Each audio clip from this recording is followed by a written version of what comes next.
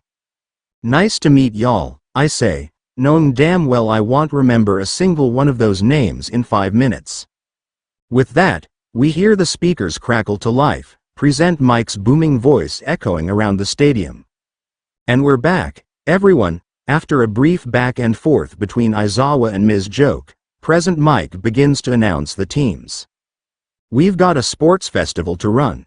Do we have our teams, Ectoplasm? Ectoplasm responds with a quick thumbs up towards the announcer's box. Then let's start announcing our lovely contestants. First up we've got the winner from last round and his team. Mates, give it up for Team Bakugo consisting of Katsuki Bakugo, Kyoka Jirou, Mei Hatsume, and Izuku Midoriya. Hell of a lineup, huh? Wonder how it will play out for them. Next up, we've got 3/4 of the recommendation students. Give it up for Team Yaoyorozu, consisting of Momo Yaoyorozu, Shoto Todoroki, Hitoshi Shinso, and Setsuna Tokage. Third of all, we've got a close quarters and ranged team. Give it up for Team Kirishima, consisting of Eijiro Kirishima, Itsuka Kendo, Ochako Uraraka, Reiko Yanagi, and Emily Yanagi. Look out for our 4th team. They're lean, mean, and/or green. Give it up for Team Shiozaki, consisting of Abara Shiozaki, Fumikage Tokiyami, Suyu Asui, and Tenya Iida. We've got some sticky business for our 5th team. Give it up for Team Honenuki, consisting of Juzo Honenuki, Yosetsu Awase, Honta Siro, and Hirayu Rin. Our 6th team is here to take names and have fun. Give it up for Team Bondo, consisting of Kojira Bondo, Nirengenki Shota, Tetsu, and Mina Ishido. They've got brains, they've got brawn, they've got it all for our 7th team. Give it up for Team Kuroiro, consisting of Shihai Kuroiro, Rikido Sato,